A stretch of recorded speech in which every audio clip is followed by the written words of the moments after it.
तो ये अक्टूबर मंथली का करंट अफेयर है। तो चलिए शुरू करते हैं। अक्टूबर मंथली के कुछ इंपॉर्टेंट क्वेश्चन हैं जो आपके रेलवे के एग्ज़ाम में पूछे जा सकते हैं या एसएससी का कोई भी एग्ज़ाम हो पूछे जा सकते हैं। अगर आप कोई भी हैंड नोट्स या क्रैश कोर्स लेना होगा तो आप कमेंट कर दीजिएगा। मैं आपको कमेंट में व्हाट्सअप नंबर दे दूँगा, उस पर आप मैसेज करके एक छोटे प्राइज़ में ले सकते हैं किसी भी एग्ज़ाम का, CBT 1 या CBT 2 का या किसी भी सब्जेक्ट का। तो पहला क्वेश्चन है, आयुष्मान भारत प्रधानमंत्री जन योजना PMJAY के लिए कौन पात्र है जो वार्षिक स्वास्थ्य कवरेज में 5 लाख तक प्रदान करती है। तो इसका सही उत्तर क्या होगा? तो सही उत्तर इसका बी होगा। 70 वर्ष या अधिक आयु के वरिष्ठ नागरिक, उनकी आय चाहे जितनी भी हो। ठीक है, तो देखिए यहाँ पे लिखा हुआ बी। उसके बाद ये कब हुआ है? तो नरेंद्र मोदी ने 29 अक्टूबर, ये भी पूछ सकता है तो कब हुआ? तो इसका नरेंद्र मोदी 29 अक्टूबर 2024 को आयुष्मान भारत के प्रधानमंत्री जन आरोग्य योजना के तहत आयुष्मान वय वंदना कार्ड लॉन्च किया। पूछ सकता है कौन सा कार्ड? तो वय वंदना कार्ड लॉन्च किया। उसके बाद अगला क्वेश्चन है, एकता दिवस जिसे राष्ट्रीय एकता दिवस के रूप में भी जाना जाता है, तो उसके बाद प्रत्येक वर्ष 31 अक्टूबर को किस प्रमुख भारतीय नेता की जयंती के उपलक्ष्य में मनाया जाता है? तो इसका सही उत्तर है जो है सी, सरदार वल्लभ भाई पटेल। यहाँ पे तो पूछा है, देखिए एक बार क्वेश्चन फिर से आपको प्रोवाइड करा रहा हूँ। एकता दिवस जिसे राष्ट्रीय एकता दिवस के रूप में भी जाना जाता है, 31 अक्टूबर को किस भारतीय प्रमुख, या खाली इतना पूछ सकता है 31 अक्टूबर को किस प्रमुख भारतीय नेता की जयंती के उपलक्ष्य में मनाया जाता है? तो वह है सरदार वल्लभ भाई पटेल। तो सरदार वल्लभ भाई पटेल के नीचे ये दिया हुआ है, इन्होंने ये देश के पहले उप प्रधानमंत्री और गृह मंत्री सरदार वल्लभ भाई पटेल थे, तो ये भी याद रखिएगा। अगला है, उन्हीं से रिलेटेड है कि भारत के लौह पुरुष के रूप में किसे जाना जाता है? तो भारत के लौह पुरुष आप सभी जानते हैं किसे कहा जाता है, तो सरदार वल्लभ भाई पटेल को ही कहा जाता है, क्योंकि महात्मा गांधी को राष्ट्रपिता कहा जाता है तो वो होंगे नहीं। ठीक है, सी उत्तर इसका सही है।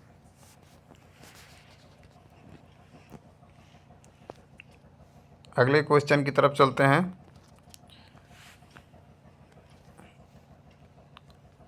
देखिए, C-295 सैन्य विमान का निर्माण के लिए टाटा एयरक्राफ्ट कॉम्प्लेक्स का उद्घाटन कहाँ किया गया?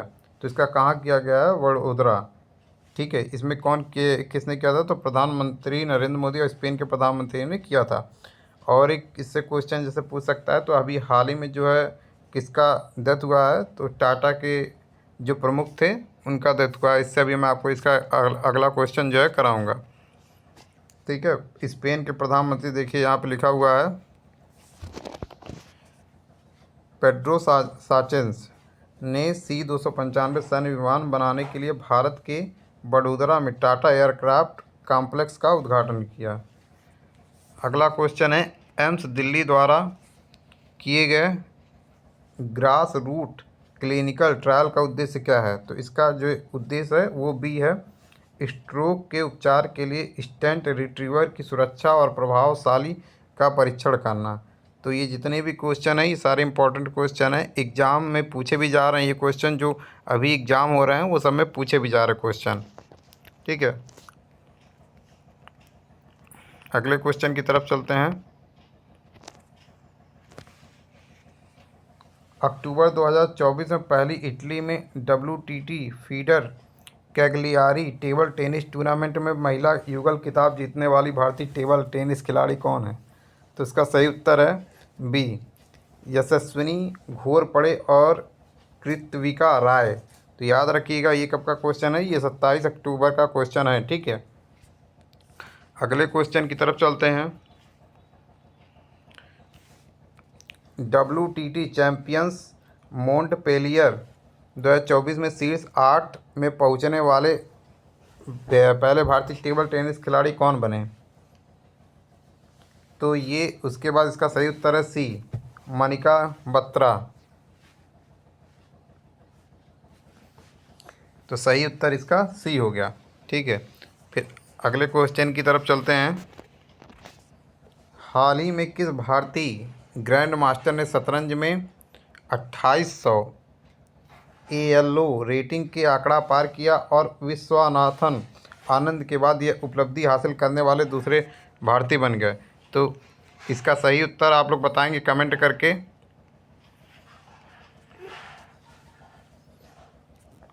इसके बाद इसका अगले क्वेश्चन की तरफ चलते हैं। स्पेन के वर्तमान प्रधानमंत्री कौन हैं जिन्होंने अक्टूबर 2024 में भारत का दौरा किया? तो अभी इसके पहले हमने पढ़ा है जो पीछे क्वेश्चन में स्पेन के कौन प्रधानमंत्री थे, तो पेड्रो साचेंस। इसका जो है मैं आपको एक इसका पीछे वाले का उत्तर बता देता हूँ। ये जो क्वेश्चन था ये वाला, हाल ही में किस भारतीय, तो इसका सही उत्तर जो है बी है, अर्जुन एरिगैसी। ठीक है, इसका सही उत्तर बी है, अर्जुन एरिगैसी। चलिए अगले क्वेश्चन की तरफ चलते हैं। उद्घाटन खो खो विश्व कप 13 से 19 जनवरी 2050 तक कहाँ आयोजित किया गया? तो कहाँ आयोजित किया गया? ये नई दिल्ली में किया गया है, या ये भी पूछ सकता है कि 2025 में कहाँ आयोजित किया गया, या भारत पूछ सकता है, देश दे सकता है। जैसे यहाँ से अगर नई दिल्ली की जगह पे भारत कर सकता है, ठीक है। फिर उसके बाद कोलकाता में श्रीलंका दे सकता है, मुंबई में किसी और देश का नाम यहाँ पे, तो आपको भारत टिक मारना है, ठीक है। खो खो विश्व कप की आधिकारिक टैगलाइन क्या थी? तो क्या टैगलाइन थी? तो इसका सही उत्तर डी, द वर्ल्ड गोज खो। द हैशटैग है इसके पहले, याद रखिएगा, या आपको हैशटैग हटा के भी ऑप्शन में दे सकता है। अगले क्वेश्चन की तरफ चलते हैं। चक्रवात दाना 25 अक्टूबर 2024 को तटीय उड़ीसा में कहाँ टकराया था? तो पारादीप और पुरी, भीतर कड़िका और धमरा। फिर उसके बाद अगला क्वेश्चन है भुवनेश्वर और कटक, तो बालासेर और जाजपुर। तो किस में टकराया था? तो भीतर कड़िका और धमरा में टकराया था, बी इसका सही उत्तर है। अगले क्वेश्चन की तरफ चलते हैं। प्रत्येक वर्ष संयुक्त राष्ट्र दिवस कब मनाया जाता है? तो सभी लोग इसका सही उत्तर जानते हैं, 24 अक्टूबर को मनाया जाता है, ठीक है। 1945 से जो है ये मनाया जा रहा है, याद रखिएगा इसको। 1945 से एक चीज़ और आप याद रखेंगे कि जो परमाणु बम है अमेरिका ने जापान पे जो गिराया था हिरोशिमा पे, तो वो 1945 में ही गिराया था, याद रखिएगा इसको। भारत तिब्बत सीमा पुलिस ITBP की स्थापना दिवस कब मनाया जाता है? तो कब मनाया जाता है? तो ये 24 अक्टूबर को मनाया जाता है, ये भी याद रखिएगा। और ITBP एक बटालियन होती है सेना की जो सीमा पर तैनात रहती है, तो इससे आप याद रखिएगा कि भारत तिब्बत सीमा पर जो होता है वो 24 अक्टूबर को ITBP की स्थापना दिवस मनाया जाता है। अगले क्वेश्चन की तरफ चलते हैं।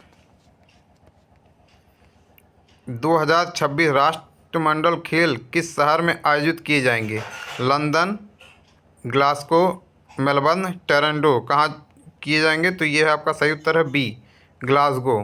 जो इसका खेल का कौन सा संस्करण होगा? तो ये 23वां संस्करण होगा, जो 23 जुलाई से 2 अगस्त 2026 तक स्कॉटलैंड के ग्लासगो में आयोजित किया जाएगा। अगर स्कॉटलैंड हटा के आपको जो है ये देश का नाम भी दे सकता है।